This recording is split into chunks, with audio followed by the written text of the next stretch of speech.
હાલો હાલો હાલો mic check.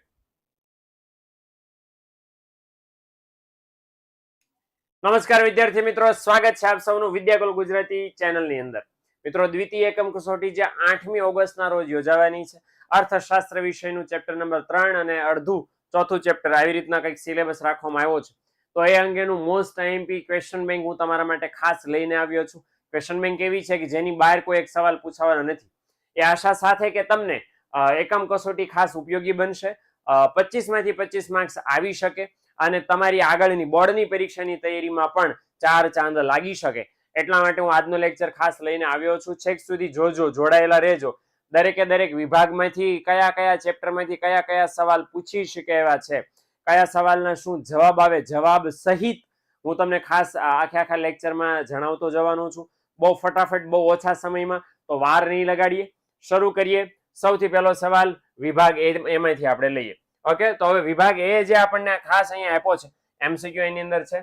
તો જોતા જઈએ એની અંદર શું આપણને કહેવા માંગે છે. સૌથી પહેલું છે ચોખા આપીને કાપડ મેળવવાની આર્થિક વ્યવસ્થા કયા નામે ઓળખાતી હતી? તો ચોખા આપીને કાપડ મેળવવાની વ્યવસ્થા હું અહીંયા ટીક કરતો જાઉં છું, બરાબર. એ છે સાટા પ્રથાના નામે ઓળખાતી હતી.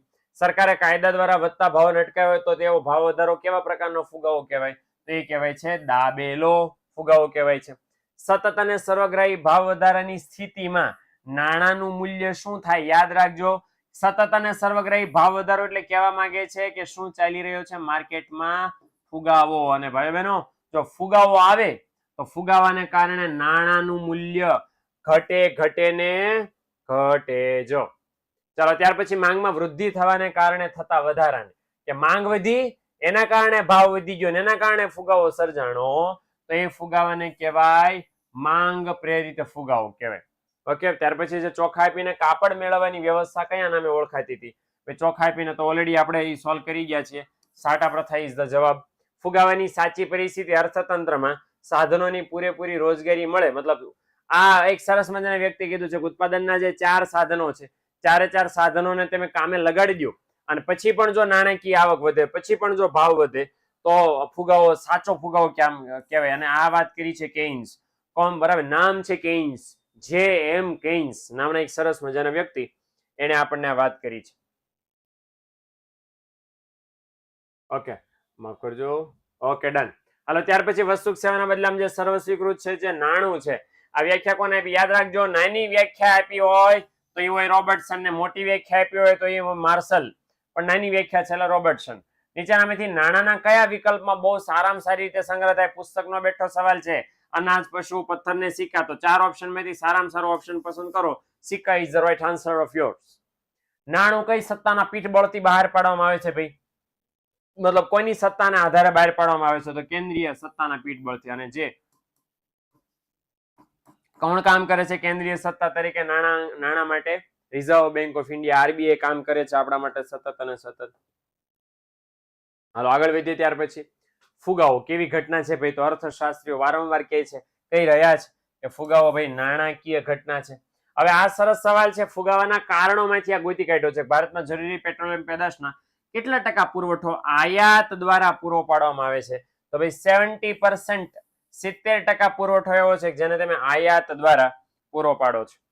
ઓકે, હાલો, પછી વસ્તુના પુરવઠા કરતા એની વધારે પ્રમાણમાં માંગ થાય એ પરિસ્થિતિને ફુગાવો કહેવાય. હવે વ્યાખ્યા કોણે આપી? તો યાદ રાખજો, એકદમ ઈઝી પીઝી વ્યાખ્યા છે. પુરવઠા કરતા માંગ વધી જાય તો આ વ્યાખ્યા આપી છે ડોક્ટર એપી લર્નર. ઓકે, હાલો, કયું કારણ સાટા પદ્ધતિને વ્યાપક મર્યાદાવાળી બનાવવા માટે જવાબદાર નથી? તો 4 રીઝન હતા. શહેરીકરણ, ઉદ્યોગીકરણ, શ્રમ વિભાજન અને વિશિષ્ટીકરણ. આ 4 એવા નાના નાના રીઝન્સ હતા કે જેના કારણે સાટા પ્રથા મર્યાદાવાળી બની. ઓલી 3 મોટી મોટી મર્યાદાઓ જે આપણે ભણ્યા ચેપ્ટરમાં એ ઉદ્ભવી. તો કયા કયા રીઝન હતા? તો 4 મેં જણાવી દીધા છે. વસ્તી એમાંનું રીઝન નથી. સાટા પ્રથાને મર્યાદા હા હતી. વસ્તી વધી એના કારણે જવાબદારીઓ અને જરૂરિયાતો ની બધું વધ્યું, પણ વસ્તી છે એ એટલું બધું જવાબદાર પરિબળ નહોતું. જો ફુગાવો ઉત્પાદન ખર્ચમાં થયેલ વધારાના કારણે થયો હોય તો એને કેવો ફુગાવો કહેવાય? ઓકે, તો ઉત્પાદન ખર્ચમાં વધારો થયો એના કારણે છે તો યાદ રાખજો કે આપણે શબ્દ પકડવાનો છે ખર્ચ. તો ખર્ચમાં વધારો થયો એના કારણે ફુગાવો સર્જાણો, તો એને કહેવાય ખર્ચ પ્રેરિત ફુગાવો. ઓકે, અહીંયા મેં જવાબ ડન. હાલો, ઓકે, વિભાગ બી તરફ આગળ વધીએ. ત્યાં હું તમને એક સરસ મજાની માહિતી આપવા માંગુ છું મિત્રો. તમારા માટે બહુ કામની વસ્તુ છે. જેટલા પણ મિત્રો રેગ્યુલર આપણી વિદ્યાકુલ ગુજરાતી ચેનલમાં જોડાઈ રહ્યા છે, દરેકે દરેક લાઈવ લેક્ચર જોઈ રહ્યા છે, નથી જોતા એના માટે પણ છે. જો નથી જોતા ને તો જોવા માંડજો. તમારા માટે સરસ મજાનો ગીવ અવે સેશન અમે રોજ શરૂ કર્યો છે. રોજ જેટલા પણ જોતા હશો નિયમિત એમનો તો ખ્યાલ આવી ગયો હશે. જેટલા પણ નવા છે એના માટે ખાસ કામની વસ્તુ છે ભાઈ, કે લાઈવ હવે ગીવ અવે સેશન અમે ખાસ કર્યો છે કે ભાઈ લાઈવ લેક્ચરમાં જેટલા પણ મિત્રો જોડાય છે એમાંથી એક લકી વિનરને રોજ અમે સરપ્રાઈઝ ગિફ્ટ અમે આપવાના છીએ, આપવા માંડ્યા છીએ, બરાબર. એની સાબિતી પણ લાઈવ લેક્ચરમાં લઈ જાય છે જો ગિફ્ટ મળી રહ્યું છે. શું કરવાનું છે એના માટે કે તમારે ચેનલને લાઈક અને સબસ્ક્રાઇબ કરવાની છે, વિડીયોને શેર કરી દેવાનો છે. હવે ચેનલને સબસ્ક્રાઇબ કરી છે, વિડીયોને લાઈક, આ જે વિડીયો છે એને લાઈક કર્યો છે, આનો સ્ક્રીનશોટ પાડવાનો છે. બીજું કોમેન્ટ કરવાની છે અને કોમેન્ટમાં લખવાનું છે આઈ એમ વિનર. આ કરીને સ્ક્રીનશોટ પાડીને 9944454000 ફોન નંબર ઉપર તમારે મોકલી આપવાનું છે. બીજા કોઈ નંબર ઉપર નહીં મોકલતા, માત્ર ને માત્ર આ નંબર ઉપર જ મોકલજો. રોજ આપણે એક લકી વિનરને ગિફ્ટ ખાસ આપવાના છે. 12મા વાળા મિત્રો ખાસ તમારા માટે રોજ જે મેં લેક્ચર લઈને જે આવી રહ્યા છે એમાં 12મા ધોરણ માટે ખાસ એક લકી વિનર જેટલા પણ મિત્રો જોડાય છે એ બધામાંથી એક લકી વિનર આપણે આ રીતે જેમણે આ બધી શરતો પૂરી કરી છે એમને ખાસ આપવાના છે. માત્ર ને માત્ર વિદ્યાકુલ ગુજરાતી ચેનલ ઉપર આ કામ થવાનું છે, તો નો જોડાઈ જજો. અને બીજી એક વસ્તુ ખાસ તમારા માટે છે મિત્રો, એપ્લિકેશન છે. એપ્લિકેશનનું નામ છે યુથ પેપર જનરેશન. બહુ કામની વસ્તુ છે. ઓલામાં તો એક લકી વિનર થશે, આમાં જે ઉપયોગ કરશે એ બધા લકી વિનર છે. આનો જે ઉપયોગ કરે ને એ લકી વિનર છે ભાઈ, કારણ કે ઓલામાં તો એકની પસંદગી થાય, આમાં તો તેમ વાપરી એટલે તેમ પસંદ થઈ ગયા સફળતા માટે. સમજી લો, બોર્ડની પરીક્ષામાં સારા ટકાવારી લેવી છે એમ કે ને સાહેબ ટોપર હું અલગ કરતા હશે. ટોપર એવું કરતા હોય જે આપણે કોઈ દી ન કરતા હોય. એવું કરવા માટે આપણે શું કરવાનું, આપણે ડિટેલમાં પર્ટિક્યુલર દરેકે દરેક ચેપ્ટર જાણવા સમજવા પડે કે કયો એમસીક્યુ ક્યાંથી પૂછાય. અચ્છા આવો એમસીક્યુ આવી શકે, આવો સવાલ હોય એ ટોપરને ખબર હોય કારણ કે ખોળી માર્યું એને બધું, આપણે ન કર્યું હોય. એટલે જો તમારે ટોપર બનવું છે અને ડિટેલ સ્ટડી કરવી છે, એપ્લિકેશન તમારા માટે બેસ્ટ છે. શા માટે બેસ્ટ? ફ્રીમાં મળે જ ભાઈ. એક પણ રૂપિયો તમારે ક્યાંય કોઈને ચૂકવવાનો થતો નથી, એ કઈ ફી તમારે ભરવાની નથી. તમારે બસ સાદી ભાષામાં સહેલું કરવાનું શું છે, તમારે બસ ઇન્સ્ટોલ કરી લેવાની છે. ઓપન કરશો એટલે આવો ઇન્ટરફેસ આવશે. એમાં તમારે મીડિયમ ગુજરાતી હોય ગુજરાતી, ઇંગ્લિશ હોય ઇંગ્લિશ સિલેક્ટ કરી લો, ધોરણ સિલેક્ટ કરી લો. ફોર એક્ઝામ્પલ આ વિદ્યાર્થી ધોરણ 10 સિલેક્ટ કર્યો છે. હવે એમ કે મારે વિજ્ઞાન ભણવું છે, વિજ્ઞાનનો અભ્યાસ, વિજ્ઞાનની પ્રેક્ટિસ, વિજ્ઞાનનું વાંચન કરવું છે, તો વિજ્ઞાન અહીં સિલેક્ટ કર્યું એટલે આખું તમને આવું ખુલી જશે. આ ફ્રીમાં છે. ફોનમાં ઇન્સ્ટાગ્રામ રાખો અને વોટ્સએપ રાખો અને સ્નેપચેટ રાખો, એના કરતા આ ન રખાય. તમે ગર્વથી કહી શકો ભણવાની એપ્લિકેશન છે ફોનમાં, ઓલી કઈ ભણવાની છે. એટલે ભણવાની એપ્લિકેશન છે, રાખવા જેવી છે, વસાવા જેવી છે, ઇન્સ્ટોલ કરવા જેવી છે. એકવાર વાપરો ખરા, ફાયદો તમને ઓટોમેટિક ખબર પડી જશે. ઓકે, એટલે આ એક સરસ મજાનું ઇન્ટરફેસ ખુલશે. પર્ટિક્યુલર એક ચેપ્ટર આવ્યું છે, આ હું 10મા ધોરણનું છે પણ 12માનું પણ આવું અવેલેબલ છે. 12મામાં eco, BA, SP, state, account, જે તેમ કરો ગુજરાતી અંગ્રેજી બધું મળી રહે તમને. કરો તો ખરા એટલે ખ્યાલ આવશે. અને ધોરણ 1 થી 12 નું અવેલેબલ છે પાછું. ધોરણ 1 થી 12 ઉપર લખ્યું ટાઇટલમાં જો. તો આવી રીતે ટેક્સ્ટ બુક તમને મળી રહી. પહેલા ચેપ્ટરના યુટ્યુબના વિડીયો, મટીરિયલ, રીડિંગ મટીરિયલ અને આ બધું વંચાઈ ગયું, જોવાઈ ગયું, પાકું થઈ ગયું. પછી ટેસ્ટ લેવી હોય તો સેલ્ફ ટેસ્ટ લેવી હોય તો એના માટે પ્રેક્ટિકલ એમસીક્યુ છે, જોઈ લો. બરાબર, તમે એમસીક્યુ નો જવાબ આપશો એટલે સાચું પડ્યું ખોટું પડ્યું એ તમને રિઝલ્ટ તાત્કાલિક આપી દેશે. પ્રશ્ન નીચે અટેન્ડ કરો અને સ્કીપ કરો છે એ પણ સુવિધા છે. અંતે ટોટલ સ્કોર કેટલો છે એ પણ જાણવાની સુવિધા છે. મફતમાં ભાઈ આવું બધું તો લૂંટી લેવાય કે નહીં, આના ફ્રીમાં મળે જ ભાઈ. તો શું લેવા ફોનમાં, આપણા ફોનમાં એક ઉપયોગી એપ્લિકેશન આપણે કામની કેમ ન હોવી જોઈએ. એટલે જો નો ડાઉનલોડ કરી હોય, લેક્ચર આ પૂરો થાય એટલે પહેલું કામ પ્લે સ્ટોર ઉપર જઈને આને ડાઉનલોડ કરવાનું છે. ક્લિયર થઈ ગયું? પ્લે સ્ટોર ઉપર જાઓ, યુથ પેપર જનરેશન 1 to 12 આટલું લખી નાખવાનું છે એટલે તમને એપ્લિકેશન મળી જશે. ફ્રીમાં ઇન્સ્ટોલ ફ્રીમાં કરવાની છે. આમાં કોઈ રજીસ્ટ્રેશનનો કાંઈ ચાર્જ જ નથી, એક પણ રૂપિયા તમારે પાસે નથી લેવાના. છતાં આવું સરસ મટીરિયલ એમ તમારા માટે, તમારી ચિંતા છે એટલા માટે શેર કર્યું છે. તો ખાસ એનો લાભ લ્યો, બીજા મિત્રોને શેર કરી દો જેથી એને પણ એપ્લિકેશનનો લાભ મળી શકે. ઓકે, ચાલો વળી પાછા બેક ટુ ધ ટોપિક. આપણે ક્વેશ્ચન બેંક તરફ આગળ વધીએ. વિભાગ બી ની આપણે વાત કરવાના હતા. ફુગાવો એટલે શું? આ ફુગાવાની બહુ બધી વ્યાખ્યાઓ છે, તો એમાંથી કોઈ પણ એક લખી નાખો તો ચાલે. કે વાસ્તવિક આવક કરતા નાણાકીય આવક ઝડપથી વધે ફુગાવો કહેવાય. પુરવઠા કરતા માંગ વધી જાય એને ફુગાવો કહેવાય. સાધનોની પૂર્ણ રોજગારી પછી એમની આવક વધે તો એને ફુગાવો કહેવાય. સતત ભાવ વધારો થતો એને ફુગાવો કહેવાય. કોઈ પણ એક વ્યાખ્યા લખી શકો તો ચાલે. ફુગાવાનું ખર્ચ પ્રેરિત કોને કહેવાય? ફુગાવાનો ઉદ્ભવ ઉત્પાદન ખર્ચમાં વધારો થયો એના લીધે થયો છે ને ખર્ચ પ્રેરિત ફુગાવો તમે કહી શકો છો. ઓકે, માફ કરજો. ત્યાર પછી છે માર્શલ દાદાએ આપેલી નાણાંની વ્યાખ્યા આપવાની છે. તો માર્શલ લાંબી લાંબી વ્યાખ્યા આપી છે. કોઈ પણ સમય અને સ્થળે કોઈ સંશય, શંકા કે તપાસ વિના જેના દ્વારા વસ્તુ સેવાનો વિનિમય, ખરીદ વેચાણ થઈ શકે એને શું કહેવાય? નાણું. વિનિમય એટલે ખરીદ વેચાણ. ઓકે, સાટા પ્રથાની વ્યાખ્યા લખવાની છે. વસ્તુ વિનિમય પ્રથા એટલે વસ્તુ સેવાના બદલામાં અન્ય વસ્તુ સેવા મેળવવાની પ્રથા. માંગ પ્રેરિત ફુગાવો કોને કહેવાય? તો કે અર્થતંત્રમાં પુરવઠાની તુલનામાં ઝડપથી માંગ જો વધી જાય અને માંગના કારણે ફુગાવો સર્જાય તો એને માંગ પ્રેરિત ફુગાવો કહેવાય. એટલે ઇન શોર્ટ, માંગ વધી એના કારણે ફુગાવો થયો, ધેટ ઇઝ માંગ પ્રેરિત ભાવ વધારો કે ફુગાવો. સરસ મજાનો છે, ખાસ અંડરલાઈન કરજો. આ બોમ્બ આઈએમપી છે સવાલ. દાબેલો ફુગાવો કોને કહેવાય? તો કોને કહેવાય દાબેલો ફુગાવો? ઘણી બધી વખત બોર્ડમાં પૂછાઈ પણ ગયેલો છે. એકમ કસોટી માટે પણ હોટ ફેવરિટ છે, બોર્ડની પરીક્ષા માટે પણ હોટ ફેવરિટ છે, પ્રથમ સ્થાનિક પરીક્ષા માટે પણ આઈએમપી છે કે સરકાર દ્વારા ભાવો ઉપર અંકુશ અને માપબંધી રાખી હોય. ઓકે, એટલે સરકારે ભાવને કંટ્રોલમાં રાખ્યા છે. બે રીતે કંટ્રોલમાં રાખે ભાવને, એક તો કાયદા દ્વારા અને બીજું સબસિડી દ્વારા. તો પાઠ્યપુસ્તકમાં લખ્યું છે સરકારે કાયદા દ્વારા અને સબસિડી દ્વારા વધતા ભાવોને જો અટકાવ્યા હોય, ઓકે, એટલે વધવા દેવામાં ન આવતા હોય તો એને કેવો ફુગાવો કહેવાય છે? દાબેલો ફુગાવો કહેવાય છે. એસીપી કોઈ આપેલી નાણાંની વ્યાખ્યા કઈ છે ભાઈ? તો કે વાસ્તવિક આવક કરતા કઈ આવક વધે? નાણાકીય આવક ઝડપથી વધે તેને ફુગાવો કહેવાય. ઓકે, આ ખાસ અગત્યનું. ત્યાર પછીનો સવાલ કે ફુગાવામાં નાણાંનું મૂલ્ય કેવું રહે છે? આપણે એમસીક્યુમાં એવું જોયું કે સતત અને સર્વગ્રાહી ભાવ વધારીની સ્થિતિમાં નાણાંનું મૂલ્ય કેવું હોય છે? તો યાદ રાખજો કે નાણાંનું મૂલ્ય હંમેશા કેવું થતું જાય છે? ઘટતું જાય છે, ઓછું જ હોય છે. ફુગાવો થાય, ફુગાવો છે નાણાંને આવતો તાવ છે એમ સમજી શકો, બરાબર ને? રૂપિયાને જયારે તાવ આવે ને તો ફુગાવો હોય, એટલે એનું મૂલ્ય કેવું થાય? ડાઉન થઈ જાય. ઓકે, આ તો મને નવું સરસ મજાનું સાંભળી ગયું કે રૂપિયાનો તાવ આવે તો ફુગાવો થાય. ઓકે, તો નાણાંની વેલ્યુ ફુગાવામાં શું થાય? ઘટે. ઓકે, આધુનિક નાણાંના પ્રેરક બળ. નાણાંના ઉદ્ભવ માટે કઈ કયા પરિબળો પ્રેરક બળ છે? બે પરિબળો છે. એક તો લોકશાહી પ્રથાનો ઉદ્ભવ થયો અને ઉદ્યોગીકરણ. આ બે, ઉદ્યોગોનો વિકાસ, લોકશાહીનો ઉદ્ભવ, આ બે એવા રીઝન હતા જેના કારણે અત્યારે વર્તમાન સમયમાં હું અને તમે જે આધુનિક નાણું વાપરીએ છીએ એ શક્ય બન્યા. સાટા પ્રથા શા માટે શાથી મર્યાદા વાળી બની ભાઈ? તો સાટા પ્રથા 4 રીઝનના કારણે મર્યાદા વાળી બની. ઓલરેડી આપણે શેર કરી દીધું. ઔદ્યોગિકરણ, શહેરીકરણ, શ્રમ વિભાજન અને વિશિષ્ટીકરણ. આ 4 રીઝનના લીધે સાટા પ્રથા છે એ ખાસ મર્યાદા વાળી બની મિત્રો. ઓકે, હાલો ત્યાર પછી આગળ વધીએ કે નાણાકીય નીતિના ગુણાત્મક સાધનો એટલે શું? તો ચોથા ચેપ્ટરનો સવાલ છે, ખાસ યાદ રાખજો. ઓકે, કે જે નાણાકીય નીતિના જે સાધનો અર્થતંત્રના બધા ક્ષેત્રોને એક સરખી અસર નથી પહોંચાડતા એ બધાને ગુણાત્મક સાધનો તમે કહી શકો. ઓકે, હાલો ત્યાર પછી મધ્યસ્થ બેંકની વ્યાખ્યા છે. આરપી કેન્ટે આપીને સહેલામાં સહેલી વ્યાખ્યા છે, ખાસ લખી નાખવાની છે કે મધ્યસ્થ બેંક એટલે એવી સંસ્થા જે દેશના સામાન્ય હિત માટે નાણાંના જથ્થાનો વિસ્તરણ અને સંકોચનની જવાબદારી નિભાવતી હોય. તો એ ખાસ આપણે લખી શકાય. વેપારી બેંકની વ્યાખ્યા છે કે વેપારી બેંક એવી સંસ્થા છે જે બેન્કિંગ અંગેના વ્યવહારો કરે. એ પણ લખો તો ચાલે. 1949 વાળી વ્યાખ્યા લખો તો પણ ચાલે કે જે બેન્કિંગ અંગેના વ્યવહારો કરે, ચેકબુક કે એના દ્વારા છે નાણાં છે એનો તમે ઉપાડ કરી શકો, એ વ્યાખ્યા હતી, એ પણ લખો તો ચાલે. બેંકની વ્યાખ્યા તો સાદી એકદમ સિમ્પલ છે કે માગવા. અને યાદ રાખજો બેંકની અને વેપારી બેંકની વ્યાખ્યા અલગ અલગ છે, પછી એક નથી. માંગવામાં આવે એટલે નાણાં પરત કરવાની શરતે, ધિરાણ કરવાના હેતુથી બચતો એકત્રિત કરતી સંસ્થા એટલે બેંક. તો એ બેંકની વ્યાખ્યા આની અંદર લખવાની થશે.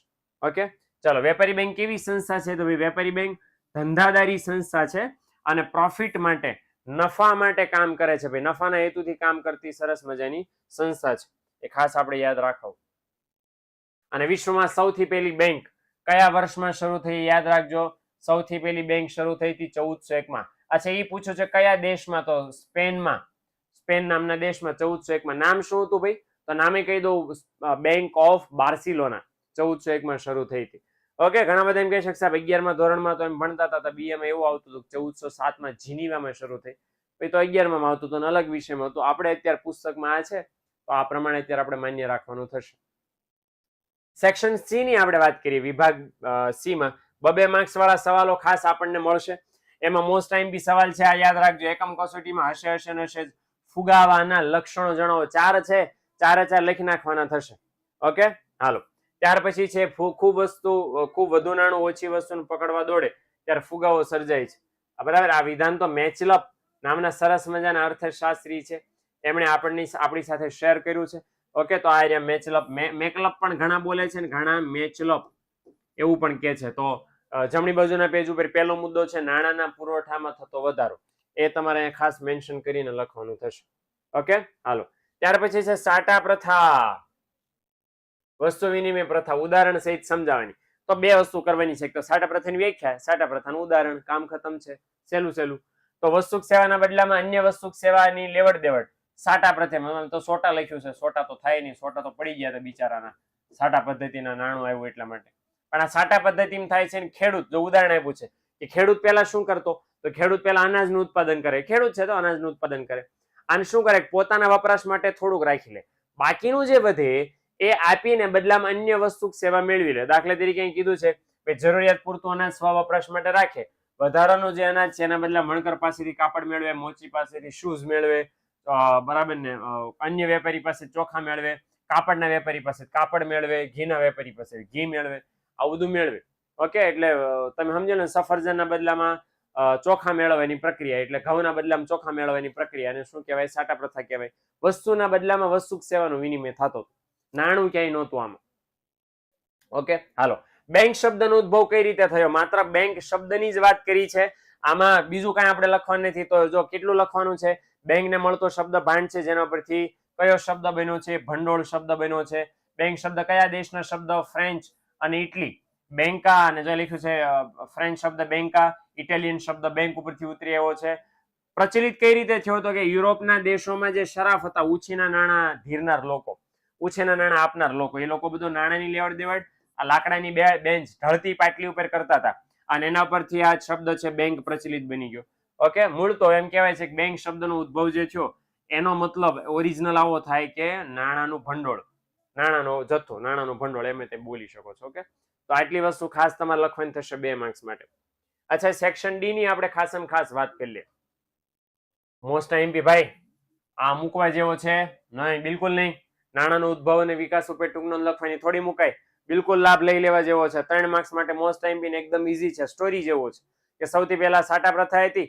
સાટા પ્રથા હતી, એની મર્યાદા એટલે લોકોએ નાણાંના માધ્યમ તરીકે પશુઓનો ઉપયોગ શરૂ કર્યો. ભારતમાં પશુને ગાયને ધનના સ્વરૂપમાં જોવામાં આવ્યું. પછી ગાય, ભેંસ, ઘોડા, બકરી છે, પાલતુ પશુ, એને ધનના સ્વરૂપમાં, એટલે પશુ નાણું શરૂ થયું. પણ પશુનો ઉપયોગ અમુક અંશે મર્યાદા વાળો બન્યો, કારણ કે એની હેરફેર કરવામાં મુશ્કેલી થાય, સંગ્રહ ન કરી શકાય, પશુઓ બીમાર પડે, મૃત્યુ પામે, બરાબર ને, સારવારની મુશ્કેલી છે, સંગ્રહની મુશ્કેલી છે. એટલે પછી એવું પથ્થર કે લોકોએ કિંમતી પથ્થરનો ઉપયોગ શરૂ કર્યો, પણ એ લાંબા સમય ચાલ્યા નહીં. પછી એવી રાજાશાહી, અને જે રાજાશાહી આવી તો રાજાશાહીમાં રાજાઓએ સિક્કાની શરૂઆત કરાવી. પણ સિક્કા છે ધાતુના સિક્કા હતા, અને માત્ર નગરોમાં, એટલે કે શહેરી વિસ્તારમાં જ ચાલ્યા, મર્યાદિત વિસ્તારમાં જ એનો ઉપયોગ થયો. અને અંતે પછી એવી લોકશાહીનો ઉદ્ભવ થયો, ઉદ્યોગીકરણ થયું. ઓકે, અને કેન્દ્રીય સત્તાનું પીઠબળ, એના કારણે સરકાર આવી, અને એને છે આ વર્તમાન સમયમાં જે આપણે કાગદી નાણું, ચલણી નાણું છે, એને બહાર પાડ્યું.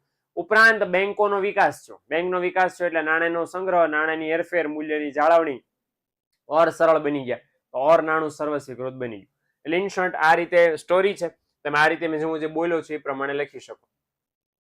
હાલો, પછી માંગ પ્રેરિત ફુગાવાના કારણો. સવાલ નવો છે, જવાબ જૂનો છે. ફુગાવાના કારણો છે ને એની અંદર તમને મળી રહે. તો માંગ પ્રેરિત ફુગાવાના કારણોની અંદર કયું લખવાનું થાય તમારે, તો માંગમાં વધારો, એમ કરીને 3 રીઝન આપ્યા છે ફુગાવાના કારણોમાં, કે ભાઈ નાણાંનો પુરવઠો વધે તોય માંગ વધે એટલે ફુગાવો સર્જાય. સરકારનો જાહેર ખર્ચ વધી જાય, એના કારણે પણ જો આવ્યું સરકારનો જાહેર ખર્ચ વધી જાય તો પણ છે ફુગાવો સર્જાય. અને નંબર 3, જો આ પહેલું છે, આ બીજું છે, અને ત્રીજું છે વસ્તી વધારો. તો 3 વસ્તુ થાય, એના કારણે છે વસ્તુ સેવાના ભાવ છે એ વધે છે. ઓકે, એ આપણે ખાસ લખવાનું થશે. ત્યાર પછી છે નાણાંના કાર્યો. 3 માર્ક્સ માટે આ મોસ્ટ એમપી છે. નાણાંના 3 કાર્યો છે, 3 માર્ક્સ માટે 3 કાર્યો સમજાવવાનું થશે. વિનિમયના માધ્યમનું કામ, મૂલ્યના માપદંડનું કામ, અને મૂલ્યના સંગ્રાહકનું કામ. ઓકે, તો 3 કામ છે નાણું વર્તમાન સમયમાં નિભાવે છે. આટલું ઇનફ છે.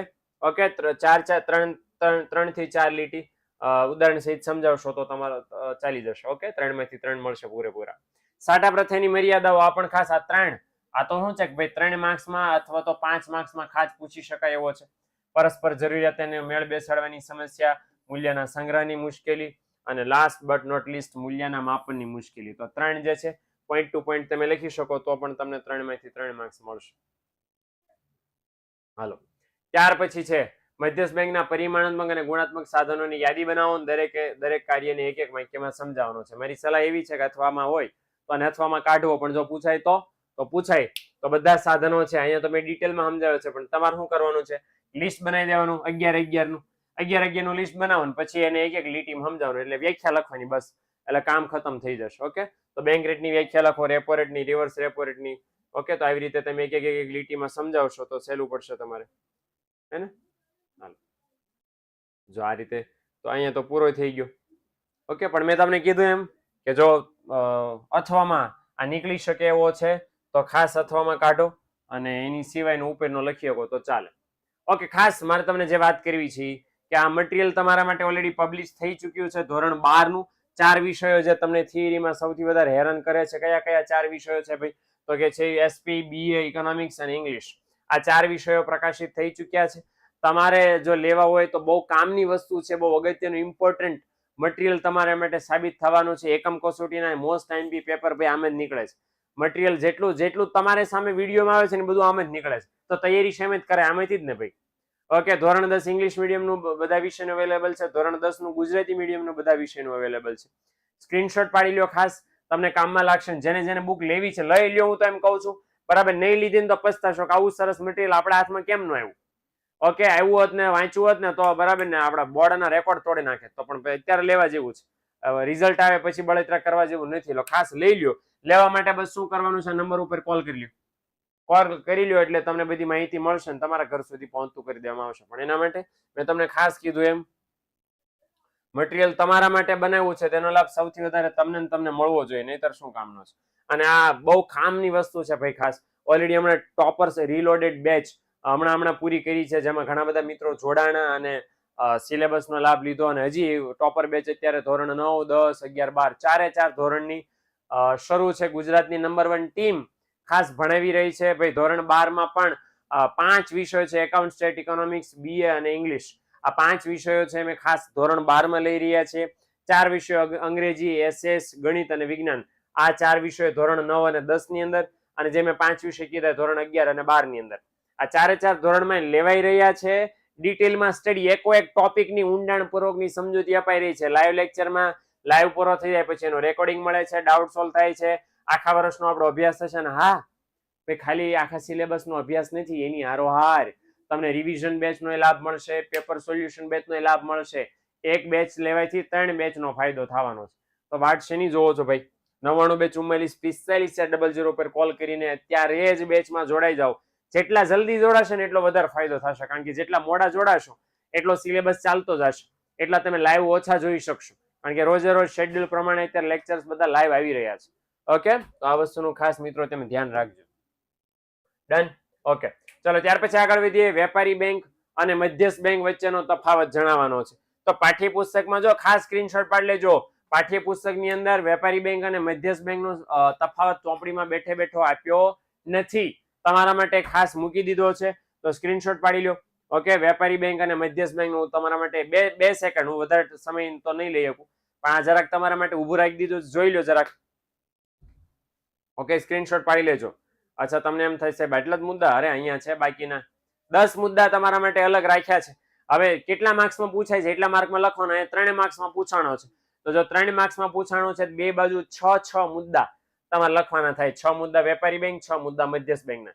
મેં તમારા માટે 10 મુદ્દા તારવી દીધા છે. ઓકે, તો આટલું તો ઈઝી પીઝી છે એકદમ, હને? હાલો આગળ વધીએ. વેપારી બેંકના ખાતા. ચોપડીમાં તો સાહેબ ક્યાંય ખાતા છે નહીં, ચોપડીમાં એવો શબ્દ છે થાપણો. તો થાપણો કયો કે ખાતા કયો, સેમ છે ભાઈ. ઓકે, તો યાદ રાખજો કે મુખ્ય 3 પ્રકારના ખાતા છે: ચાલુ ખાતાની થાપણો, બચત ખાતાની થાપણો અને મુદતી થાપણો, એટલે કે બાંધી મુદતની થાપણો. બચત ખાતાનો એક પેટા પ્રકાર પણ આપ્યો છે, રિકરિંગ ખાતાની થાપણો. ઓકે, એટલે યાદ રાખજો કે વેપારી બેંક જે ખાતા આપણને ખોલી દે છે એના 3 પ્રકારો છે, બરાબર? તો આ 3 શોર્ટમાં એવી રીતે આ 4 છે. મેં 4 એક રિકરિંગ ખાતું છે પણ જોડી દીધું છે, તો બધા શોર્ટમાં અહીંયા દર્શાવી દેવાના, સમજાવી દેવાના, ચાલી જશે. ઓકે, નંબર 43 શેડ્યુલ બેંકનું વર્ગીકરણ કરવાનું છે. તો આવી રીતે ચાર્ટ તમારે બનાવી દેવાનો છે. શેડ્યુલ બેંકની વ્યાખ્યા લખો. જો આ સવાલ 2 માર્ક્સમાં પૂછાય તો તમારે આટલો ચાર્ટ દોરવાનો છે, આટલો જ. ઓકે, ચોપડીમાં આપ્યો છે, જોઈ લેજો. અને જો 3 માર્ક્સમાં પૂછાય તો શેડ્યુલ બેંકની વ્યાખ્યા અને ચાર્ટ. એટલો દોરવાનું થશે. બાય ધ વે આ ખાસ તમને કહી દઉં કે સહકારી બેંકના જે આ પેટા પ્રકારો છે તમને ચોપડીમાં આપ્યા નથી, તો ચોપડીમાં આપ્યા નથી તો ભાઈ આપણે આ દોરવાનું નથી. આ એક પ્રકારો દોરવાની જરૂર નથી. બાકી આ જે વેપારી બેંકના ચારે પ્રકારોના સહકારી બેંક આટલું ખાસ લખવાનું થશે. ઓકે, ચાલો. સેક્શનની જે મોસ્ટ આઈએમપી સવાલ છે ને એ તો હવે આવે છે ભાઈ, કે ફુગાવાનો અર્થ આપી એના કારણોની ચર્ચા કરો. યાદ રાખજો તમારા માટે ખાસ કહી દો આ, બરાબર? બધાને આપણે સૂચના નથી આપતા, પણ તમારા માટે ખાસ સૂચના છે કે ફુગાવાના કારણો ચર્ચવાના છે ને તમે વાંચો છો 5 માર્ક્સમાં છે તો કેટલા કારણ સાહેબ લખવાના? તો ખાસ તમને કહી દઉં છું બધા કારણો સમજાવવાના છે. બધા જ કારણો સમજાવવાના. સાહેબ 5 દર્શાવી દઈએ તો નહીં હાલે. કારણ કે બહુ નાના નાના કારણો છે યાર. મોટા કારણો હોય તો સમજાવવામાં એક પાનું તો માંડ, 1.5 પાનું તો માંડ થાય છે પાઠ્યપુસ્તકમાં. એના પછી તમે એમ કહો કે સાહેબ અમાય 5 તો નહીં ભેગું થાય. એટલે બધા જો અમે સમજાવ્યા છે એવી રીતે તમારે ડિટેલમાં સમજાવવાના થશે. ઓકે, હાલો. સાડા પ્રથાની મર્યાદાવાળી વાત મેં ઓલરેડી કરી દીધી કે ભાઈ 3 માર્ક્સ જે છે એમાંય પૂછાઈ શકે ને 5 માર્ક્સમાં પણ સાડા પ્રથાની મર્યાદા છે પૂછાઈ શકે. અને 5 માર્ક્સમાં 19માં, 22માં અને ઓગસ્ટ 2020માં 3 વર્ષમાં પૂછાઈ ગયો છે. મોસ્ટ વોન્ટેડ સવાલ છે ભાઈ, મૂકવા જેવો નથી. 5 માર્ક્સમાં ફેરવું ભાઈ, તો આવો જ્યારે સવાલ પૂછે તો સાટા પ્રથાની વ્યાખ્યા, સાટા પ્રથાનું ઉદાહરણ આપી દેવાનું. અને પછી જે 3 મર્યાદાઓ છે, પરસ્પર જરૂરિયાતોનો મેળ બેસાડવાની સમસ્યા, મૂલ્યના માપનની મુશ્કેલી, મૂલ્યના સંગ્રહની મુશ્કેલી, તો એ ત્રણેય ત્યાર પછી ઉદાહરણ સહિત તમારે સમજાવવાની થશે. ઓકે, હાલો. અને લાસ્ટ બટ નોટ લીસ્ટ, ચોથા ચેપ્ટરમાંથી કયો 5 માર્ક્સનો સવાલ જે એકમ કસોટીના પૂછાઈ શકે? અચ્છા, આ તો બોર્ડની પરીક્ષા માટે પણ મોસ્ટ આઈએમપી છે. આની છે શાખ સર્જન, ઉદાહરણ સહિત સમજાવવાનું કે નો કે 5 માર્ક્સમાં છે એટલે સમજાઈ દેવાનું છે. શું લખવાનું થશે? શાક સર્જનની વ્યાખ્યા. ભાઈ આપણી ચેનલમાં શાક સર્જન વાળો એક સ્પેશિયલ લેક્ચર તમારા માટે હું લઈને આવી ચૂક્યો છું. પડેલો હશે, જરાક શોધખોળ કરશો, બહુ આઘો નહીં ગયો હોય, એ તમને મળી રહેશે. તો એ લેક્ચર ખાસ જોઈ લેજો. સવાલ 5 માર્ક્સનો પૂછાય તો કેટલું લખવું એ પણ મેં એની અંદર શેર કરી દીધું છે. બહુ ઓછી મિનિટનો છે, શાક સર્જનનો લેક્ચર. ઓકે, આ ચેનલ ઉપર તમને અવેલેબલ મળી રહેશે. તો ખાસ શાક સર્જનનો લેક્ચર જોજો. તમને આખો ટોપિક બહુ મસ્ત ઉદાહરણ સહિત મેં પાઠ્યપુસ્તક પ્રમાણે સમજાવ્યો છે, તો ખાસ એ જોઈ લો. તમને ખ્યાલ આવી જશે કે આ બધું જે છે એ કઈ રીતે આવ્યું, આ લખાણ કઈ રીતે આવ્યું અને કઈ રીતે ગણતરીઓ થાય. ઓકે, તમને આશા છે કે એકમ કસોટી માટેની મોસ્ટ આઈએમપી ક્વેશ્ચન બેંક જો હું તમારા માટે લઈને આવ્યો એ તમને ઉપયોગી બનશે, તમને કામમાં આવશે અને તમારી એકમ કસોટીમાં 25 માંથી 25 માર્ક્સ તમને મળશે. એવી શુભેચ્છાઓ સાથે હું વિદાય લઉં છું. વિડીયો ગમ્યો હોય તો મિત્રો લાઈક કરજો, તમારા આજુબાજુમાં બધા ભાઈબંધોને શેર કરી દેજો, ચેનલને સબસ્ક્રાઇબ ન કરી તો કરી દેજો, જેથી તમામ વિડીયોનો લાભ તમારા સુધી અટક્યા વગર પહોંચી શકે. મળીએ મિત્રો નેક્સ્ટ લેક્ચરની અંદર.